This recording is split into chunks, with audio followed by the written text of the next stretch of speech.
Hi ನಮಸ್ತೆ ಎಲ್ರಿಗೂ welcome to my channel. ಇವತ್ತು ನಾನು ಮೊಳಕೆ ಕಾಳಿನ ಬಸ್ಸಾರನ್ನ ತೋರಿಸ್ತಾ ಇದ್ದೀನಿ. ಸೊ ಪ್ಲೀಸ್ ವಿಡಿಯೋನ ಕೊನೆ ತನಕ ನೋಡಿ, ಒಂದು ಲೈಕ್ ಮತ್ತು ಸಬ್ಸ್ಕ್ರೈಬ್ ಮಾಡಿ.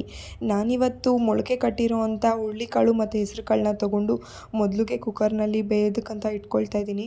ಸೊ ಎಷ್ಟು ತೊಗೊಂಡಿದ್ದೀನೋ ಅಷ್ಟಕ್ಕೆ 1 ಗ್ಲಾಸ್ ನೀರನ್ನು ಆ್ಯಡ್ ಮಾಡ್ತಾಯಿದ್ದೀನಿ. ಹಾಗೆ ಒಂದು ಸ್ವಲ್ಪ ಉಪ್ಪನ್ನು ಸಹ ಹಾಕ್ತಾಯಿದ್ದೀನಿ. ಇದನ್ನು ನಾವು ಪಾತ್ರೆಯಲ್ಲೂ ಸಹ ಬೇಯಿಸ್ಕೊಳ್ಬೋದು, ಬಟ್ ನಾನಿವತ್ತು ಕುಕ್ಕರ್ನಲ್ಲಿ ಮಾಡ್ತಾಯಿದ್ದೀನಿ.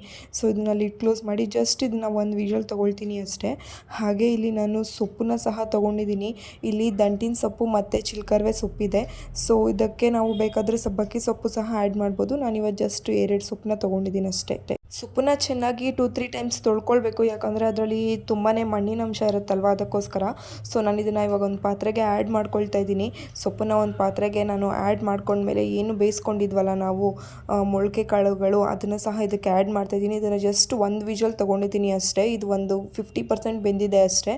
ಸೊ ಇನ್ನೂ 50% ಇದು ಸೊಪ್ಪಲ್ಲಿ ಬೇಯುತ್ತೆ. ಸೊ ಹಾಗೆ ಇದಕ್ಕೆ ಒಂದು ಟೊಮ್ಯಾಟೊ ಸಹ ನಾನು ಆ್ಯಡ್ ಮಾಡ್ತಾಯಿದ್ದೀನಿ ಬೇಯೋದಕ್ಕೆ. ಸೊ ಇದು 3 ಸಹ ಚೆನ್ನಾಗಿ ಬೇಯಲಿ. ಸೊಪ್ಪು ಸಹ ಬೇಯೋಷ್ಟರಲ್ಲಿ ನಾನು ನೆಕ್ಸ್ಟು ಮಸಾಲೆಗೆ ಅಂತ ರೆಡಿ ಮಾಡ್ಕೊಳ್ತಾ ಇದ್ದೀನಿ. ಇದಕ್ಕೆ ಬೇಕಾಗಿರುವಂಥ ಐಟಮ್ಸ್ ಎಲ್ಲನೂ ನಾನಿಲ್ಲಿ ರೆಡಿ ಮಾಡ್ಕೊಂಡು ಇಟ್ಕೊಂಡಿದ್ದೀನಿ. ಈರುಳ್ಳಿ, ಬೆಳ್ಳುಳ್ಳಿ, ಜೀರಿಗೆ, ಮೆಣಸು ಮತ್ತು ಮೆಣಸಿನ್ಕಾಯಿ, ಬೇಡಿಗೆ ಮೆಣಸಿನ್ಕಾಯಿ ಮತ್ತು ಖಾರದ ಮೆಣಸಿನ್ಕಾಯಿ ತೊಗೊಂಡಿದ್ದೀನಿ ನಾನಿಲ್ಲಿ.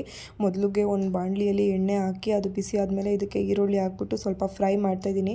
ಈರುಳ್ಳಿ ಏನು ಜಾಸ್ತಿ ಫ್ರೈ ಆಗಬೇಕು ಅನ್ನೋಷ್ಟು ಏನಿಲ್ಲ, ಸ್ವಲ್ಪ ಜಸ್ಟ್ ಒಂದು ಸ್ವಲ್ಪ ಫ್ರೈ ಆದರೆ ಸಾಕು. ಈರುಳ್ಳಿ ಫ್ರೈ ಆದ ನಂತರ ಇದಕ್ಕೆ ಬೆಳ್ಳುಳ್ಳಿ ಸಹ ಆ್ಯಡ್ ಮಾಡಿದ್ದೀನಿ. ಸೊ ಈರುಳ್ಳಿ, ಬೆಳ್ಳುಳ್ಳಿ ಎರಡು ಸ್ವಲ್ಪ ಫ್ರೈ ಆದಮೇಲೆ ಇದಕ್ಕೆ ನಾನು ಮೆಣಸಿನ್ಕಾಯಿನ ಆ್ಯಡ್ ಮಾಡ್ತಾಯಿದ್ದೀನಿ. ನಾನಿಲ್ಲಿ 2 ಬ್ಯಾಡಗೆ ಮೆಣಸಿನ್ಕಾಯಿ ತೊಗೊಂಡಿದ್ದೀನಿ ಮತ್ತು 5 ಖಾರದ ಮೆಣಸಿನ್ಕಾಯಿ ತೊಗೊಂಡಿದ್ದೀನಿ. ಖಾರ ಸ್ವಲ್ಪ ಜಾಸ್ತಿ ಬೇಕಂದರೆ ಸ್ವಲ್ಪ ಜಾಸ್ತಿ ಮೆಣಸಿನ್ಕಾಯಿನ, ಬ್ಯಾಡಗೆ ಮೆಣಸಿನ್ಕಾಯಿ ಅಲ್ಲ, ಖಾರದ ಮೆಣಸಿನ್ಕಾಯಿನ ಸ್ವಲ್ಪ ಜಾಸ್ತಿ ಆ್ಯಡ್ ಮಾಡ್ಕೊಳ್ಬೋದು. ಬ್ಯಾಡಗೆ ಮೆಣಸಿನ್ಕಾಯಿ ಜಸ್ಟ್ ಟೇಸ್ಟ್ ಮತ್ತು ಕಲರ್ಗೋಸ್ಕರ ಅಷ್ಟೇ.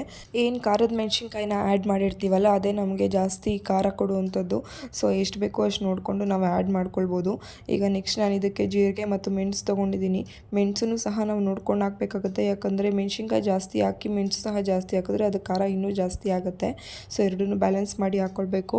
ಸೊ ಇಲ್ಲಿ ಸೊಪ್ಪು ಮತ್ತು ಕಾಳು ಎರಡೂ ಬೆಂದಿದೆ. ಸೊ ನಾನು ಎತ್ಕೊಂಡು ಎರಡೂ ಆರೋದಕ್ಕಂತ ಇಟ್ಟಿದ್ದೀನಿ. ಹಾಗೆ ಏನು ಎಲ್ಲ ಫ್ರೈ ಮಾಡ್ಕೊಂಡಿದ್ನಲ್ವ, ಅದನ್ನೆಲ್ಲ ಮಿಕ್ಸಿಗೆ ಹಾಕಿ ರುಬ್ಬೋದಕ್ಕೆ ಹಾಕಿದ್ದೀನಿ. ಹಾಗೆ ಸ್ವಲ್ಪ ಹುಣಸೆಹಣ್ಣು ಸಹ ಆ್ಯಡ್ ಮಾಡಿದ್ದೀನಿ.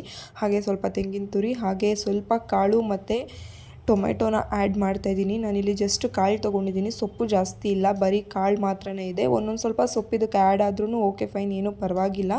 ಇಲ್ಲಿ ಇವಾಗ ಸೊಪ್ಪನ್ನ ಏನು ತೊಗೊಂಡಿದ್ದೀನಲ್ವ ಅದನ್ನೇ ಹಾಕ್ಕೊಳ್ತಾ ಇದ್ದೀನಿ. ಹಾಗೆ ನಾವು ರುಬ್ಬೋದಕ್ಕಂತ ನೀರು, ಕಾಳು ಮತ್ತು ಸೊಪ್ಪು ಏನು ಬೇಯಿಸಿರ್ತೀವಲ್ಲ ಅದೇ ನೀರನ್ನೇ ಆ್ಯಡ್ ಮಾಡ್ಕೊಳ್ಬೇಕಾಗುತ್ತೆ. ಹಾಗೆ ಒಂದು ಸ್ವಲ್ಪ ಕೊತ್ತಂಬರಿ ಹಾಕಿ ಅದನ್ನು ರುಬ್ಕೊಂಡಿದ್ದೀನಿ. ನೆಕ್ಸ್ಟ್ ಈಗ ಸಾಂಬಾರಿಗೆ ಒಗ್ಗರಣೆ ಹಾಕ್ಕೊಳ್ತಾ ಇದ್ದೀನಿ. ಒಂದು ಪಾತ್ರೆ ಇಟ್ಟು ಅದಕ್ಕೆ ಸ್ವಲ್ಪ ಒಂದು 3 ಟೇಬಲ್ ಸ್ಪೂನ್ ಅಷ್ಟು ನಾನು ಎಣ್ಣೆ ಹಾಕ್ಕೊಂಡಿದ್ದೀನಿ. ಈಗ ಎಣ್ಣೆ ಸ್ವಲ್ಪ ಬಿಸಿ ಆದಮೇಲೆ ಇದಕ್ಕೆ ಸಾಸಿವೆನ ಹಾಕಿ ನೆಕ್ಸ್ಟ್ ಇದಕ್ಕೆ ಜಜ್ಜಿರೋ ಅಂಥ ಬೆಳ್ಳುಳ್ಳಿನ ಆ್ಯಡ್ ಮಾಡ್ತಾಯಿದ್ದೀನಿ. ಬೆಳ್ಳುಳ್ಳಿನ ಜಜ್ಜಿಕೊಂಡು ಆ್ಯಡ್ ಮಾಡಿದ್ದೀನಿ ನಾನು ಇದಕ್ಕೆ.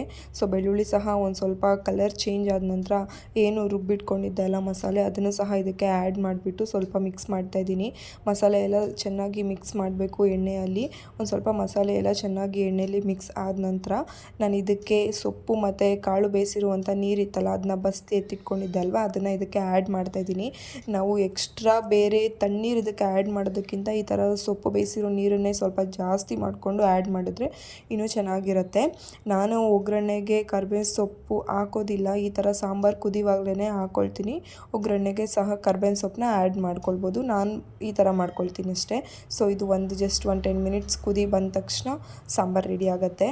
ಇಷ್ಟೇ ಇವತ್ತಿನ ರೆಸಿಪಿ, ಹುರುಳಿಕಾಳಿನ ಬಸ್ಸಾರು. ಇದನ್ನು ಜಸ್ಟ್ ಹುರುಳಿಕಾಳಲ್ಲಿ ಸಹ ಮಾಡ್ಕೊಳ್ಬೋದು, ಸೊಪ್ಪನ್ನ ಆ್ಯಡ್ ಮಾಡಿ ಸಹ ಮಾಡ್ಬೋದು. ನೀವು ಸಹ ಈ ರೆಸಿಪಿನ ಒಂದ್ಸಲಿ ಟ್ರೈ ಮಾಡಿ, ಇಷ್ಟ ಆದರೆ ನನಗೆ ತಿಳಿಸಿ. ಪ್ಲೀಸ್ ಒಂದು ಲೈಕ್ ಮತ್ತು ಸಬ್ಸ್ಕ್ರೈಬ್ ಮಾಡಿ. Thank you.